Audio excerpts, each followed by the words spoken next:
Muy buenos días a todos.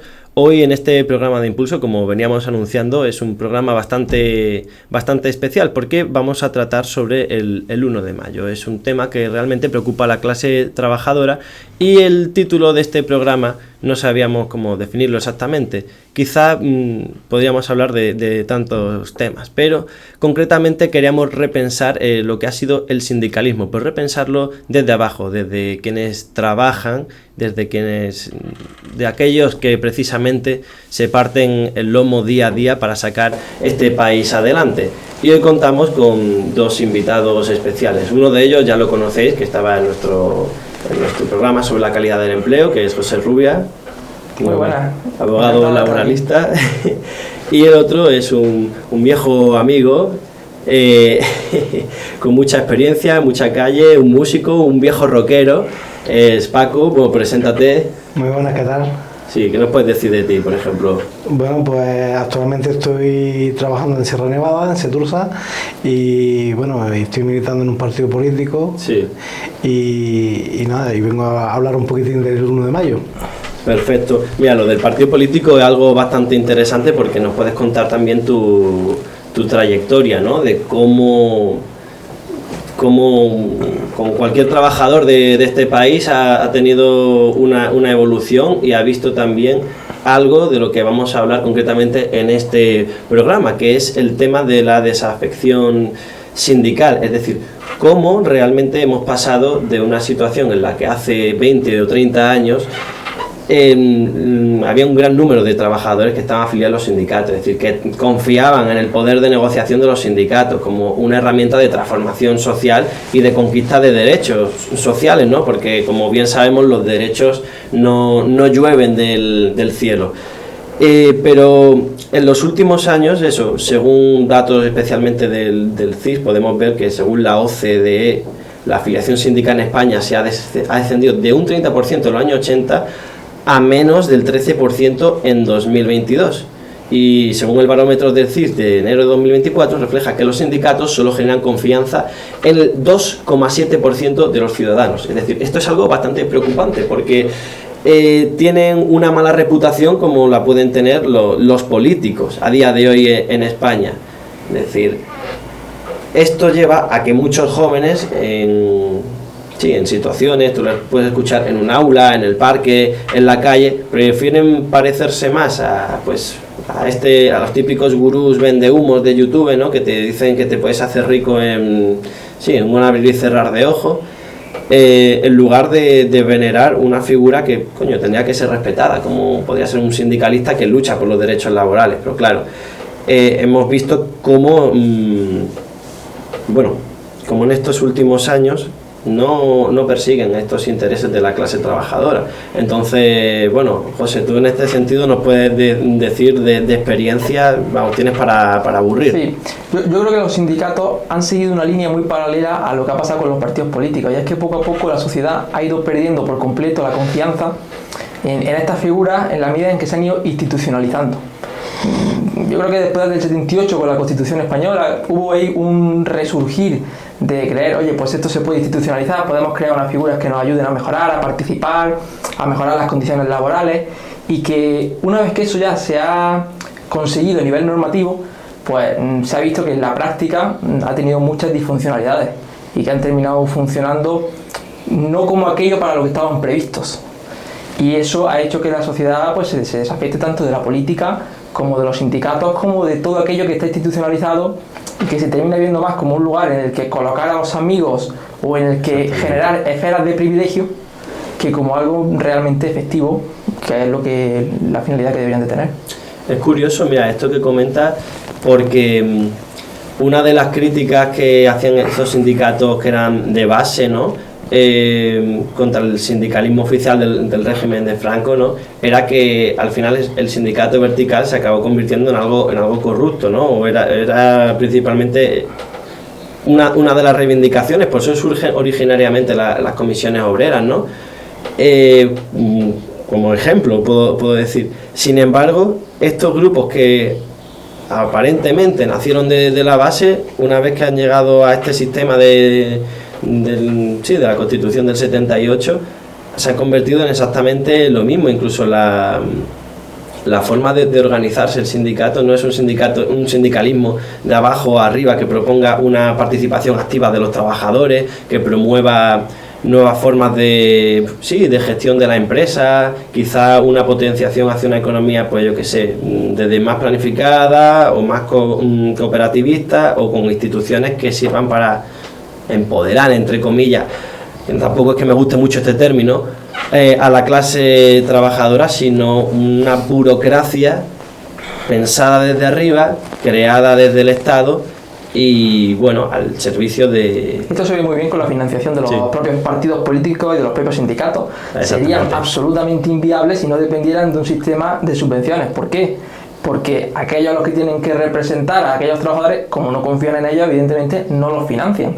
Y por tanto la dependencia que tienen tanto los partidos políticos como los sindicatos, que son dos figuras que tienen una evolución muy paralela, dependen por completo del Estado, están construidos mediante un sistema de subvenciones y no se sustentan en el crédito que le da la ciudadanía, desde luego. Claro. Bueno, Paco, sé que está muy callado, pero claro, porque no te estamos dejando hablar, pero creo que también en este programa sí que es muy interesante escuchar tu experiencia, cómo ha sido con los sindicatos y también tu evolución política, como, bueno, si tú quieres, claro. Sí, bueno, en el tema de los sindicatos, realmente pienso que la mayoría de los trabajadores recurren a ellos en caso de tener un incidente laboral, ya sea un despido, ya sea una baja, ya sea un tema recurrente. Luego también una cosa que a los trabajadores les achanta, por ejemplo, del tema de los sindicatos, son las lazas sindicales, porque la gran mayoría de ellos, no todos evidentemente, son personas que se afilian a estos sindicatos para ejercer una función de liberalismo sindical, de no asistir al trabajo, de tener una seguridad dentro del trabajo, porque supuestamente ellos son intocables, no los pueden despedir, toman una actitud más relajada en el trabajo, y realmente muchos de ellos no pelean por los trabajadores, pelean por ellos mismos. Claro. Esa es un poquitín mi experiencia. Y luego, aparte de eso, pues la competitividad entre los diferentes sindicatos. En empresas grandes, cuando tienes 4, 5, 6 sindicatos, no luchan todos en un punto en común. Van peleándose entre ellos, tanto Comisión Obrera, UGT, USO, SESIF, todos estos sindicatos van un poquitín a ver quién puede tener más afiliados, quién puede coger más de aquí, quién puede destacar un poco más. Esa es la opinión que yo veo. Claro, totalmente. No, es totalmente eso. Y eso lo comentábamos incluso en la entrevista que tuvimos en el anterior programa, la calidad del empleo, con José, que uno de los problemas que tienen los trabajadores es el tema de una pluralidad sindical que luego a nivel patronal no se da de la misma manera. Sí, obviamente existirán más asociaciones y patronales, pero en la práctica donde realmente se producen todos estos problemas es a nivel de la parte trabajadora, donde hay una pluralidad ideológica y no se consigue una unidad sindical. Yo creo que también porque a veces esas ideologías se meten de más. Obviamente cualquier sindicato va a tener una línea política y eso puede estar siempre secado, influido por una ideología, que no necesariamente tiene por qué ser malo en un principio. El problema es hasta qué punto eso es un tapón para construir algo más grande, que es la unidad sindical. Aunque bueno, esto más adelante podemos ir viéndolo en un análisis a los sindicatos que hay ahora en el sistema, ¿no?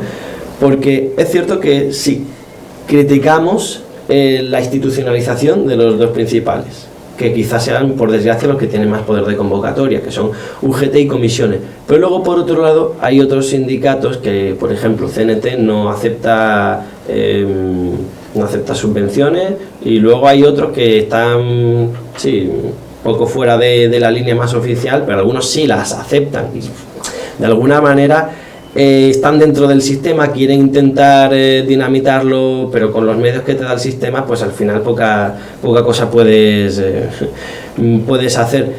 Sin embargo, lo que veo es que estos sindicatos que están más periféricos, podemos decir, o que pretendidamente tiene un carácter más revolucionario, pretendidamente, porque luego en la práctica se puede demostrar todo lo contrario,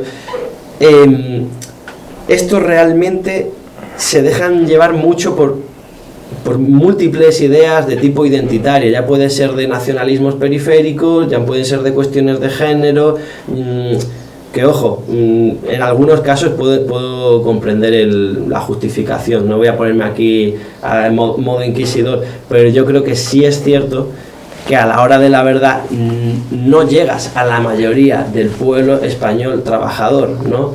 Como que unos, en algunos casos, tienen una visión de la clase trabajadora idealizada y que no es precisamente a quien quieres llegar. Entonces, este es un gran problema de todos estos sectores de izquierda, principalmente, que se han abanderado a la lucha de los trabajadores, ¿no? Pero se han perdido por políticas identitarias. Lo que sí he podido ver en los últimos... Bueno, si necesitáis interrumpirme lo hacéis, ¿vale? Esto tampoco es un programa de televisión, ¿vale? Yo sí que quería hacer un comentario a luz de lo que ha dicho Paco sobre, no es tanto el problema de la pluralidad de sindicatos, sino del funcionamiento que tiene esa pluralidad a la hora de competir entre ellos, que se parece muchas veces al funcionamiento de una empresa, más bien como que compiten por los afiliados más que por defender los derechos de los trabajadores. Y yo esto en la práctica judicial me lo he encontrado a niveles que sacan un poco los colores. Del tipo ir a ponerse a plantearse una demanda de tipo colectivo y plantear cada sindicato la demanda de forma distinta para decirle a sus afiliados: yo lo he planteado de mejor forma, el otro sindicato plantearlo por su forma, muchas veces de forma contradictoria, de forma que lo que han hecho ha sido entorpecer el resultado que se buscaba. Que es más, José, perdona que te interrumpa, no solo que funcionan como empresas que compiten en un mercado, sino es influido por el politiqueo de los cojones. Bueno, esto luego lo censuro cuando haga la postproducción, pero fíjate hasta qué punto puede llegar el sectarismo ideológico de decir, no, es que el que tiene que ponerse la firmita soy yo, el que tiene que hacerse la fotito soy yo, y al final grupos que incluso pueden ser más pequeños, que incluso dicen criticar el sistema, a la hora de la verdad funcionan como los partidos del sistema en el que viven. Es decir, pretenden ir de revolucionarios, pero en la práctica no dejan de ser la quinta esencia del funcionamiento de este puñetero sistema. Claro, al trabajador al final lo que le interesa, y para apartar las cuestiones que son mejoras de las cuestiones laborales de las cuestiones que son ideología, al trabajador lo que le interesa al final es el resultado. Es decir, que mejoren las condiciones laborales efectivamente. Desde el momento en el que los sindicatos no están coordinados en eso, sino que compiten muchas veces con estrategias contradictorias, pues están siendo un torpedo a esa finalidad que está buscando el trabajador. Claro. En España, además, yo creo que la gran mayoría de la sociedad y de los trabajadores que tú te encuentras en el día a día en el Tajo, como quien dice, no están intermediados por una ideología. Son gente con mucho sentido común que lo que buscan son cuestiones muy concretas y muy prácticas. Claro. No es que la clase trabajadora reine el mundo, lo que buscan es que me reconozcan mi categoría profesional, que me paguen mis pluses por lo que estoy haciendo, y los sindicatos pues muchas veces son un obstáculo eso más que un viento a favor. Sí, suele pasar también. Pero luego también los sindicatos yo veo que actúan como intermediarios entre la empresa y el trabajador, intermediarios en el sentido de que en una disputa no pelean por el trabajador, sino que intentan llegar a un acuerdo con la empresa y el trabajador, llegando a un término en que ni la empresa pierda ni el trabajador, cuando los sindicatos deberían de defender al trabajador, independientemente de la empresa pierde o no pierde. Totalmente. Y ahí donde verdaderamente se ve el conflicto de la lucha de clases. Ya no hablo desde una declaración como decía, no, que la clase obrera reina del mundo, que ahí ya nos perderíamos incluso en idealismo. Pero sí es cierto que en la economía que vivimos, de mercado capitalista y tal, al final crea dos intereses contrapuestos, ¿no? Y es ahí, es en el centro de trabajo y en esa negociación y en ese papel de los sindicatos o esa ausencia de su papel, donde se ve, ese conflicto subyacente y un conflicto de intereses. Voy a poner un ejemplo ficticio, vamos Venga. El puesto de camarero sabemos que es un puesto que no trabajan 8 horas diarias, sabemos que los camareros normalmente suelen trabajar más de 8 horas. Sí, totalmente. Si un trabajador a través de un sindicato pelea por ese horario, la supuesta actuación que yo me planteo aquí es que llegaría a leer el sindicato y diría, mira, no hemos conseguido que te reduzcan la jornada, tú lo que te corresponde, pero hemos conseguido que te suban 50 euros la nómina. Ese es el caramelo que te dan para que tú te estés contento y sigas trabajando. Es un poquitín lo que yo veo que es lo que hacen hoy en día los sindicatos. Sí, o sea, totalmente. Sí, que me está encantando tu intervención.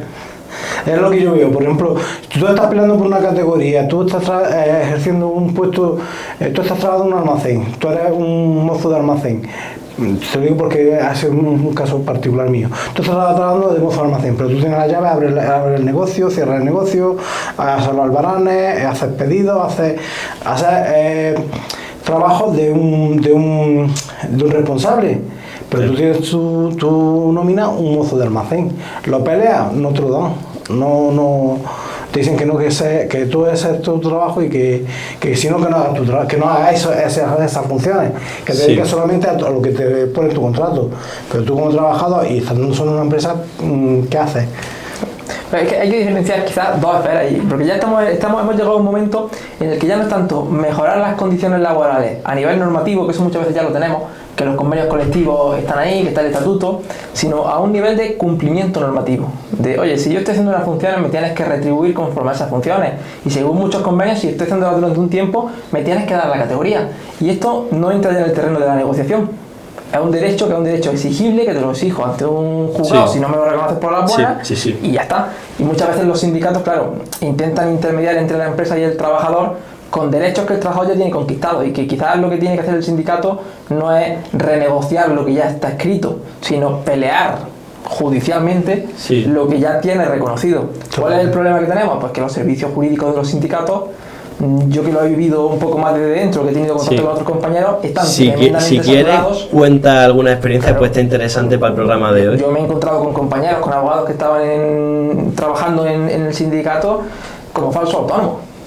Es decir, desde el momento en el que un sindicato tiene contratado a un abogado como si fuese autónomo, pero el abogado va todos los días a la sede, hace todos los juicios del sindicato, tiene prácticamente exclusividad con el sindicato, es un falso autónomo, pues te encuentras de que hay una precarización ahí tremenda.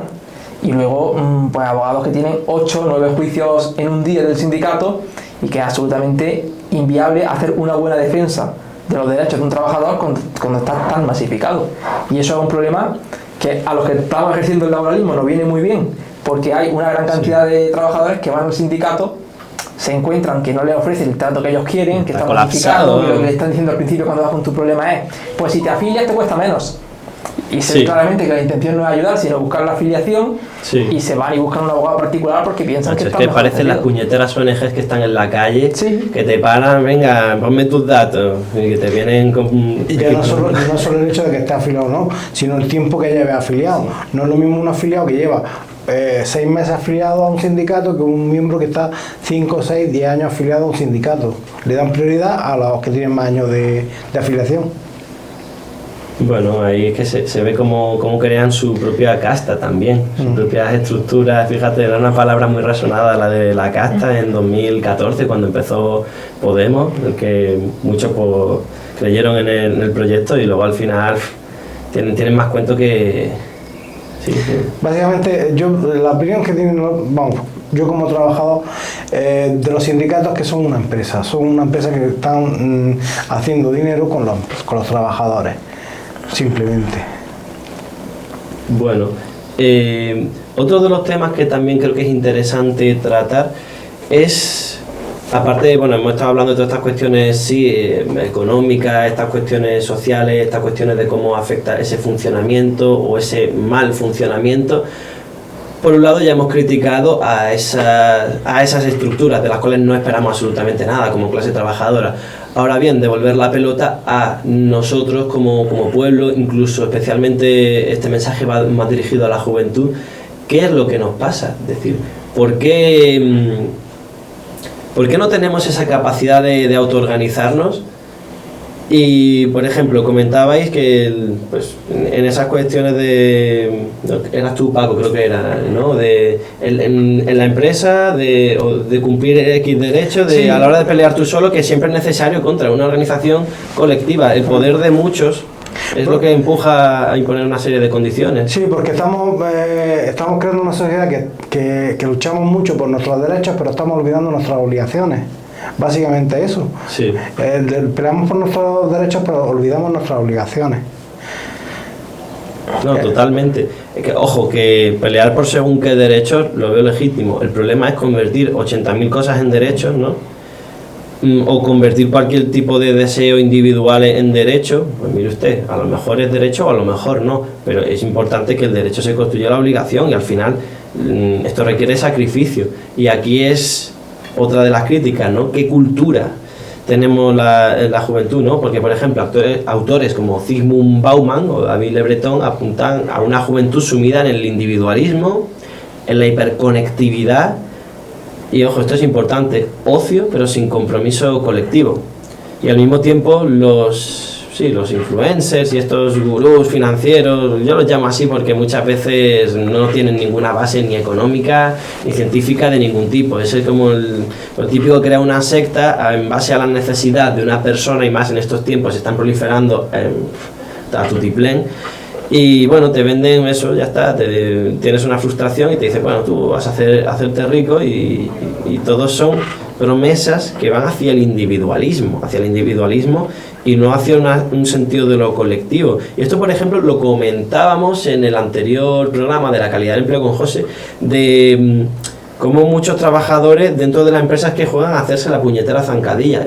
Es decir, estoy abriendo 80.000 melones a la vez, pero por un lado es una crítica a una cultura muy individualista que quiere el ocio inmediato y lo quiere pero ya, mermando una capacidad de sacrificio, y luego una hipercompetitividad que jugamos los de abajo, los que estamos en el día a día currando, pues a hacernos la zancadilla.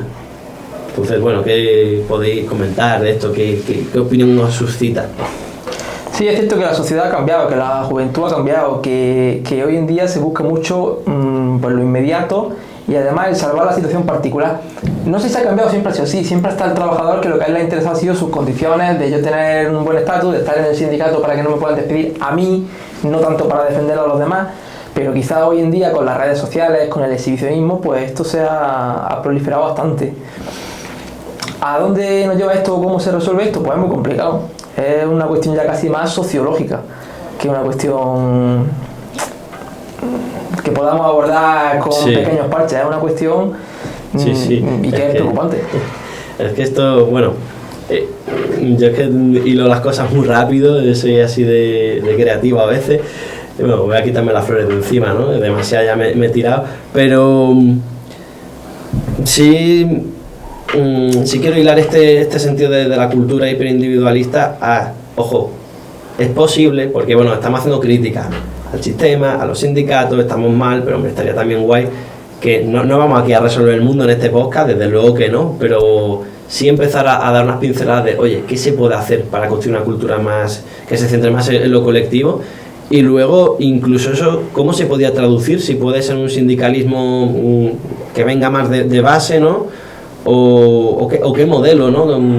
No sé, yo más o menos lo tengo claro, pero también es importante escuchar vuestras opiniones, ¿no? Porque al fin y al cabo este medio es bastante plural en cuanto a la expresión de sus componentes, y eso yo creo que también crea una riqueza, ¿no? A mí me gustan bastante las políticas que son un poco igualizadoras, no en el sentido comunista del término, sino en el sentido de vincular al que está más arriba con el que está más abajo. Sí. Yo he hecho eso mucho en falta. Había algunas políticas que venían precisamente de la izquierda que defendían, por ejemplo, que los sueldos tendrían que estar vinculados, de forma que si tú le subes al directivo de la empresa un 20% de su sueldo, estés también obligado a subírselo al peón de la empresa, de forma que el directivo puede cobrar mucho más que el peón, pero que haya una cierta correlación, que haya una vinculación de los intereses. Claro. Y yo creo que eso nos falta mucho como sociedad, el no vernos como personas individuales que tenemos que salvar nuestra situación particular, sino que de alguna forma el mecanismo nos obliga a que para salvar nuestra situación particular tenga también que mejorar la del que está al lado, la del trabajador que está al lado. Claro, no, totalmente. Yo también faltaría un poco que las empresas hagan participar a los trabajadores.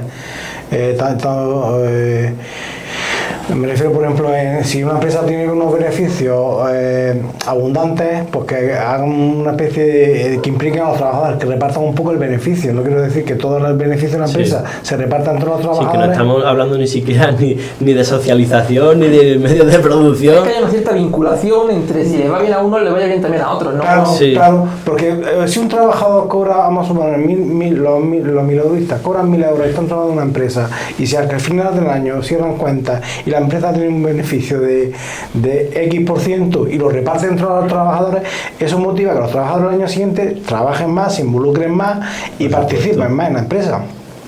Es una forma de trabajar, de activar a los empleados. Y sin embargo, por el propio sistema, el funcionamiento real es totalmente el contrario.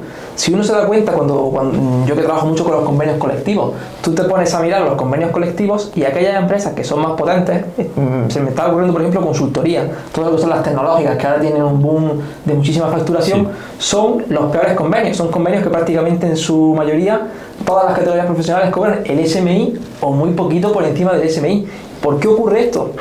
Precisamente porque son empresas muy potentes que tienen más comprados a los sindicatos, que no negocian correctamente esos convenios, y te encuentras que en sectores que son muy delicados y que ser empresario es todo un mérito, como la hostelería, tienen a los camareros con sueldos en Granada bastante decentes. El convenio, si se cumpliera, para las horas trabajadas y el sueldo es un sueldo bastante decente. Y sin embargo te vas a otros sectores que facturan mucho más, que tienen márgenes muchísimo más altos que un hostelero, y los sueldos son el SMI.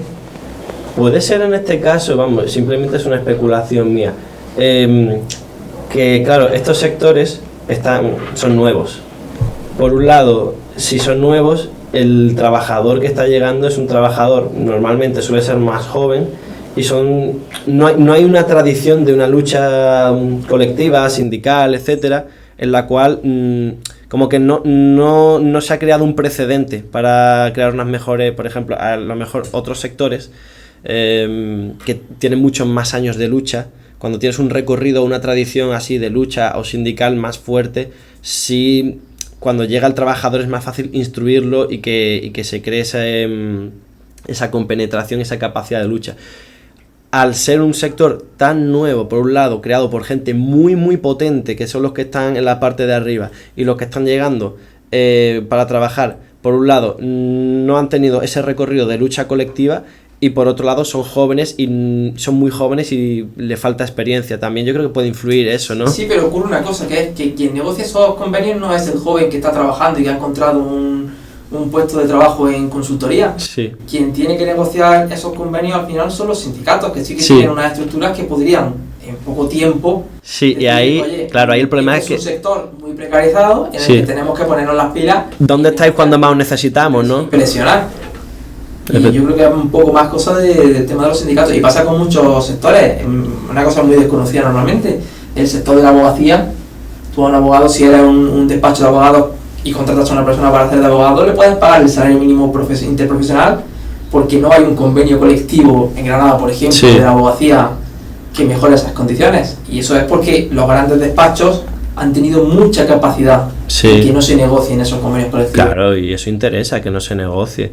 Y bueno, por otro lado también siempre prefieren el convenio frente al sectorial, siempre cuando más fragmentado esté, o ya sean de empresa, mucho mejor, porque no es lo mismo que te puedan combatir o hacer frente pues grupos más organizados y de envergadura nacional, ¿no?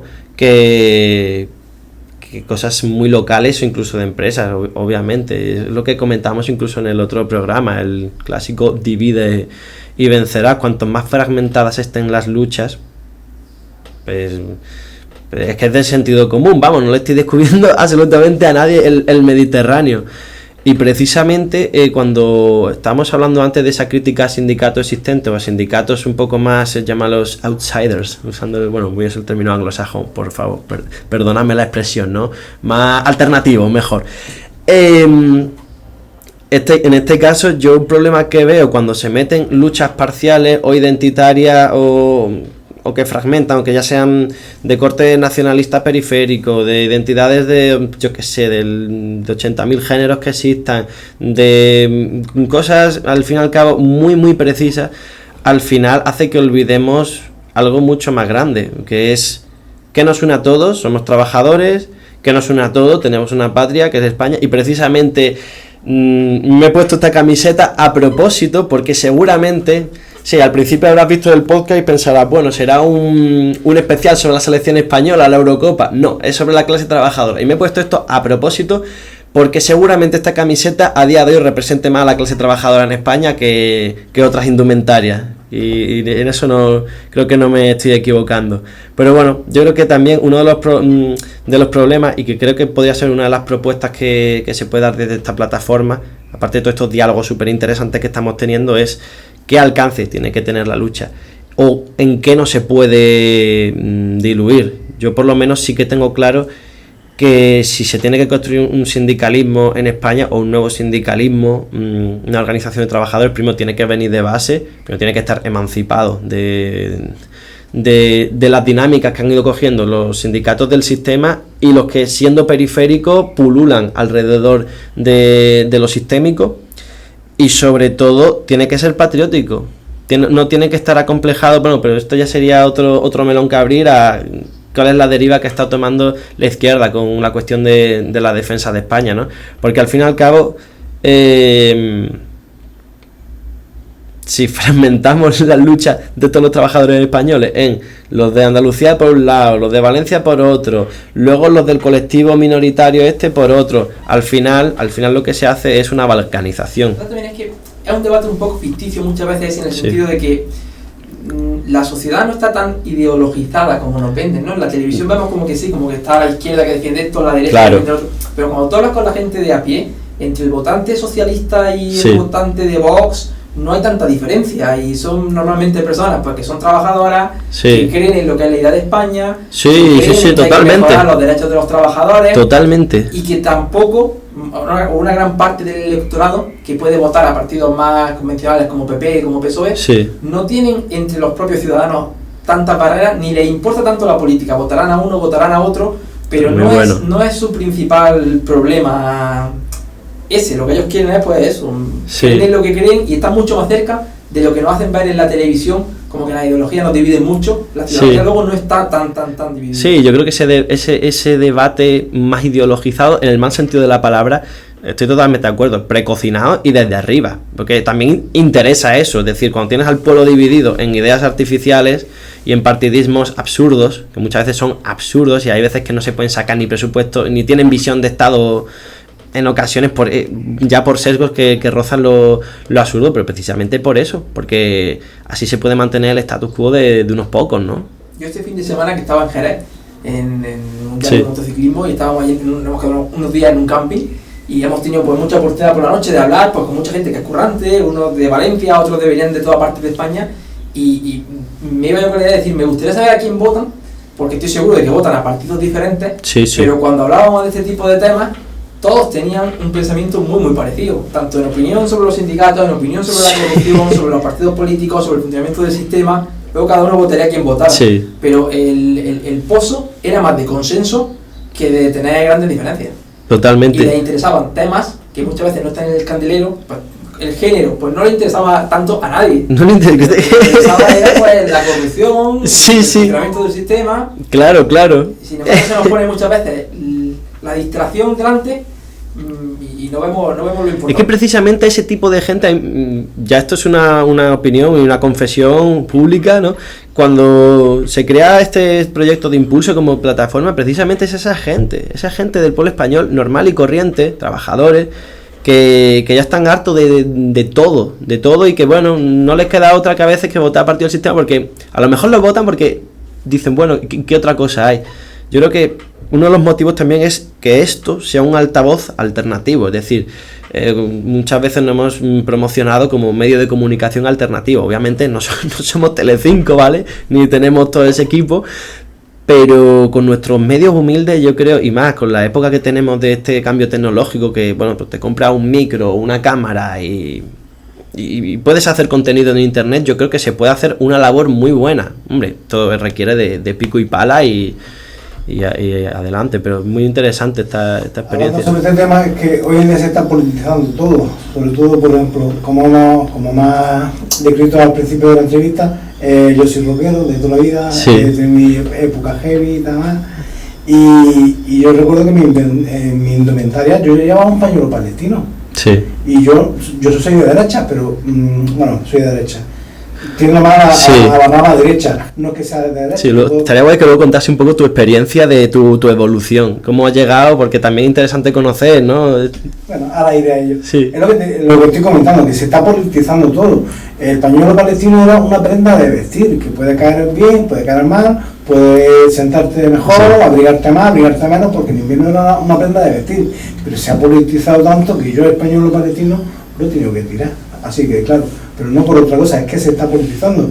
Lo mismo pasa con el tema de las mujeres, el tema de la minoría. Se está politizando tanto que es que estamos llegando a un punto que lo estamos hasta llegando a odiar. Por ejemplo, el derecho de la mujer, es que no es algo que tengas que pelear, es que es obvio. Se está politizando tanto que llega un momento en que lo llega a, no a odiar, pero contra...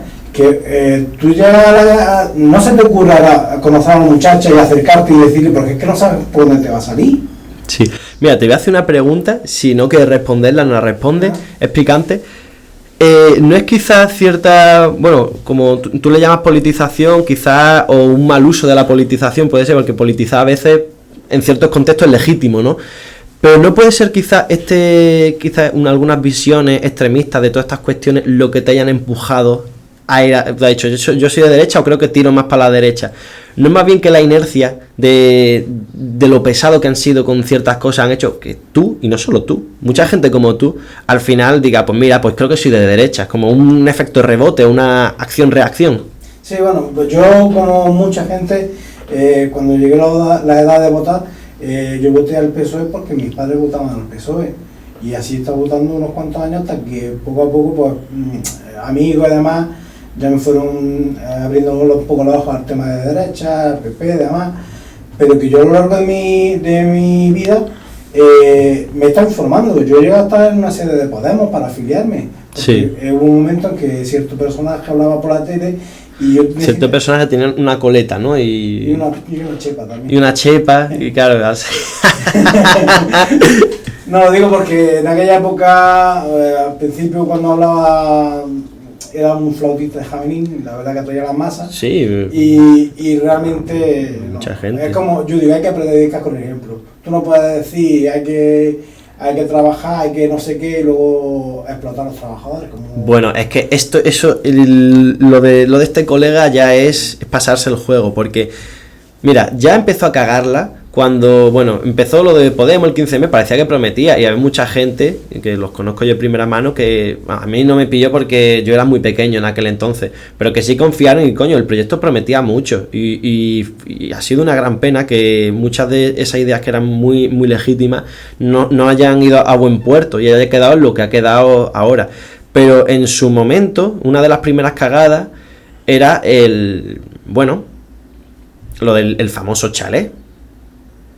Que, insisto, tú puedes ser perfectamente comunista, haberte ahorrado todo ese dinero y comprarte un chalet, eso es legítimo, eso está perfecto.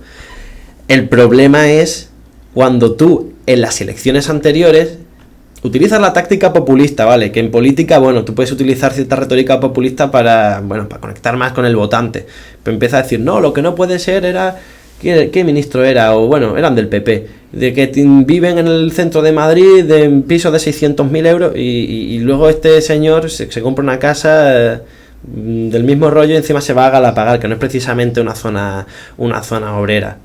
Es decir, no llegas a haber dicho lo anterior y no hubiese pasado nada, pero de bocazas pecó, ¿no? Yo, en general en política, yo creo que la ciudadanía somos conscientes de que el 90% de los que están ahí, o del 95%, no están por ideología, sino para resolverse la vida.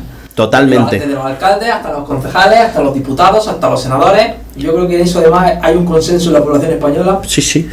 Muy potente. Y luego con Podemos yo veo un problema, y es que fue un partido que no se hizo pensando tanto en la ideología como en vamos a confeccionar una ideología y un discurso que nos haga llegar al poder. creo que no era tanto por convicciones internas, sino que la intención era llegar al poder. Hicieron un discurso que fue bueno, que atrajo a mucha gente. Y fue muy Frankenstein, cogió un poquillo de todo. Les permitió llegar al poder, pero que luego se vio que no era un discurso real y que la mayoría pues, han intentado ahí sobrevivir como han podido, quedarse y vivir de eso. Me parecen unos pedazos de traidores porque eran protestas que estaban en la calle, en la que eran transversales, las convirtieron en institucionalizadas y al final las han quitado de la calle.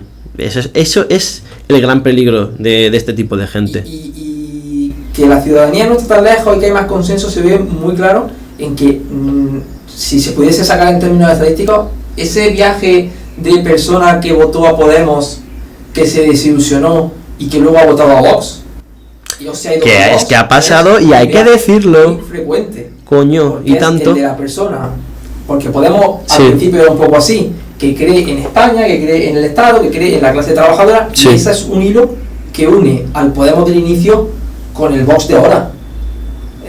Desarrolla eso, me interesa. Ahí hay una cierta lógica de ese ciudadano que lo que está es harto del sistema, que lo que quiere es castigar al sistema, que ve que las cosas no funcionan bien, que está en contra de la corrupción, que sigue creyendo en la idea de España y que en un principio lo encontró en Podemos, luego se desilusionó y ahora lo ha encontrado en Vox. Y si Vox alcanza el poder y la ciudadanía se desilusiona, pues lo buscará en otro sitio. Efectivamente. ¿Cuál es el problema que tenemos?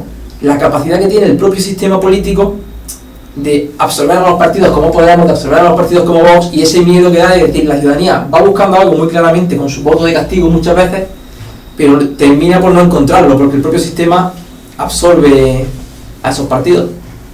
Perfecto. Retomando un poco el hilo de los sindicatos, hay que investigar un poco más los tipos de sindicatos y cómo pelean por los trabajadores. Informarse un poco del programa de cada uno de ellos y ver que no solo tenemos sota, caballo y rey. O sea, no como he comentado antes, que yo voté a PSOE porque mis padres tradicionalmente votaban al PSOE, mi familia, y en los sindicatos ocurre lo mismo. Tú llegas a una empresa, ves que el sindicato que hay ahí es Comisión Obrera, Potafil, la Comisión Obrera. Cuando debes de investigar los diferentes tipos de sindicatos que últimamente han aparecido algunos también más de corte del que estamos hablando. Y un poquitín informarse de lo que es su programa, de cómo van a pelear por ti, cómo van a defenderte, y no por la costumbre, por el... En el caso de sindicatos así más alternativos, bueno, habíamos hablado antes de CNT, por ejemplo, que una cosa que tenía importante era que no recibía subvenciones públicas, cosa que me parece positivo por un lado, pero yo el problema que le he visto, las cosas que ha flaqueado es que lo veo muy disperso, incluso a nivel nacional hay secciones que te pueden salir por un lado, otras por otra, y esa falta de cohesión creo que es un problema a la hora de defender derechos de trabajadores, que ojo, yo aquí no estoy criticando a personas que de buena fe están militando, los sindicatos que sean, si están haciendo una labor por los trabajadores, ojo, loable, pero creo que claro, por un lado los sindicatos podemos ver que pueden estar más en la parte izquierda, aunque la mayoría, salvo el que fundó Vox recientemente, pues van a estar en un tipo de izquierda, hay muchos, claro, pero ve por un lado eso, que dispersión y luego diluido en muchas luchas identitarias que al final pueden distraer el objetivo principal, luego otros que ni siquiera voy a mencionarlos porque me parecen una auténtica basura y una estafa, pues hay ruido de fondo. Pues otros, como iba diciendo, que ni siquiera los voy a mencionar porque me parecen una auténtica basura y una estafa, predican un discurso más revolucionario, pero luego te meten una bandera independentista de la región de turno y al final te enteras, tiras del hilo y ves que papá Estado los financia. Es decir, que tan revolucionarios no son. Luego, vi que el de Vox, yo el único problema que puedo ver es que depende de un partido que ya ha entrado en el sistema y hasta qué punto es combativo, no en el sentido de protestar por protestar, sino combativo en aras del interés del trabajador, más del empresario. Y yo hablo empresario a nivel más grande, ¿no? Tampoco es lo que decía en el otro programa, no voy a criticar a palo seco a quien tiene, yo qué sé, un kiosco, una tienda de zapatillas, un negocio de barrio. Son empresarios, formalmente sí, pero hombre, no es lo mismo que quien tiene unos medios mucho más grandes, ¿no? Y luego, por otro lado, sí vi que recientemente, bueno, en los últimos años, el Frente Obrero estaba sacando uno, que en cierto modo tampoco lo conozco mucho, así que tampoco puedo juzgarlo, honestamente, pero sí vi algunas acciones que hasta en ocasiones las he compartido por Instagram, que sí hablaban de temas temas laborales, donde volvemos al inicio. UGT, comisiones obreras, no están haciendo absolutamente nada, abandonan trabajadores y dicen, pues vamos a llegar aquí. Y aquí sí que veo un enfoque interesante. Ojo, que yo, insisto, lo digo a la audiencia, no milito en el Frente Obrero, no me cae ni bien ni mal, simplemente estoy hablando en base a lo que conozco, ¿vale? Sí he visto a nivel positivo que le dan ya un enfoque patriótico, ¿no? Una idea de España que yo creo que es importante para cohesionarla con la lucha de los trabajadores. Es decir, los trabajadores tenemos patria y eso es indudable. Ahora bien, yo creo que de la misma manera que salimos a la calle para celebrar con esta camiseta que hemos ganado la Eurocopa, creo que también esto tiene que estar hilado a no solo tenemos que ganar la Eurocopa, tenemos que ganar derechos. Tenemos que ganar derechos sociales, laborales y que la patria se construye con la bandera y animando a la selección. Desde luego que sí, yo el primero, pero también se construye pues, comprometiéndose con causas que nos atañen a todos nosotros, ¿no?